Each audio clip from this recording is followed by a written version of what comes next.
je pense qu'on est dans une situation avec beaucoup d'incertitudes.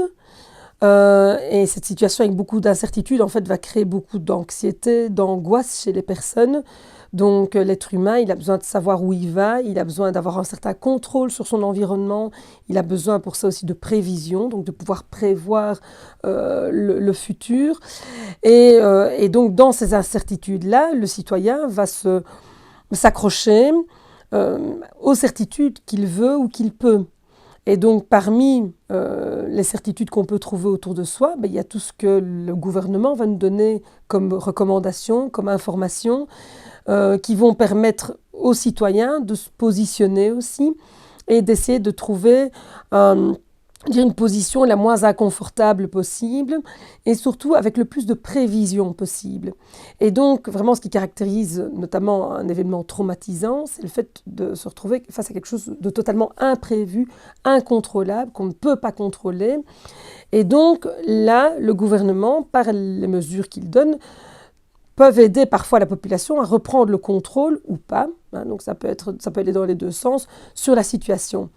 Et donc, il doit y avoir une certaine confiance, évidemment, dans les décisions qui sont prises. Et pour qu'il y ait une confiance, il doit y avoir aussi une certaine justification de pourquoi est-ce qu'on prend telle décision, quand ce sont des décisions graves, qui ont un impact important. Et donc, quand un ministre explique le pourquoi des décisions, si la population estime que la justification n'est pas valable, évidemment, ça a posé de gros problèmes. Moi, je pense que ce qui manque, c'est que pour le moment, les décisions sont prises chaque fois avec un angle de vue.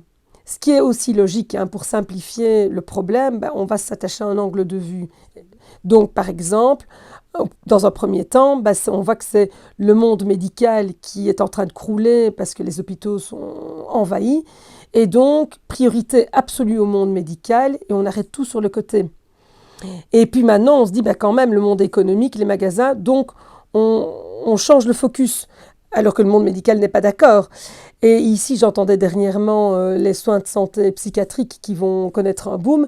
Voilà, on n'a pas du tout, dans toutes ces mesures-là, on n'a aucun moment tenu compte de l'impact du fait de couper le contact de toutes les personnes. Ici, moi j'entends, aussi bien dans les clients, dans les patients qu'on reçoit, que dans ce que les gens me rapportent, il y en a beaucoup qui viennent au travail un jour semaine parce qu'ils ont besoin de voir leurs collègues. Et donc, il y a vraiment un moment où les mesures font un focus sur un aspect qui est évidemment dominant à ce moment-là, puis sur un autre aspect. Et donc, évidemment, la prise en compte systémique de toutes les données est très difficile.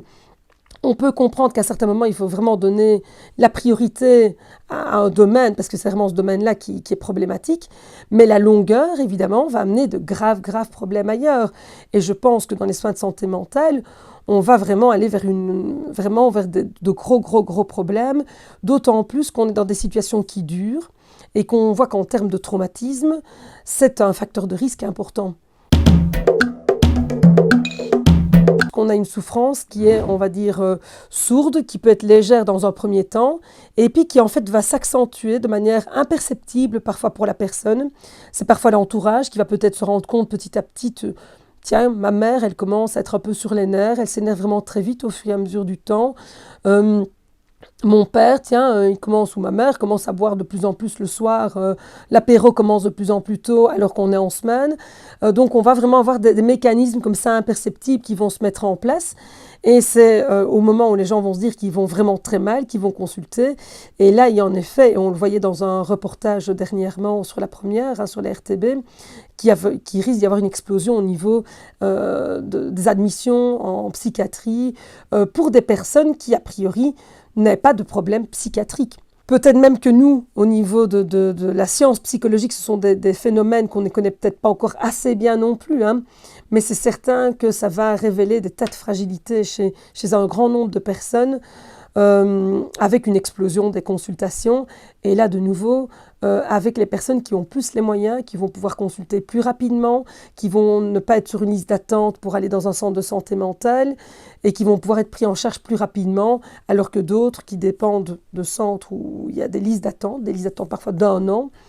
Et avec la crise du coronavirus, alors là, je ne sais pas où elles en sont, mais Donc voilà, encore avec une fracture sociale qui va s'accentuer à ce niveau-là.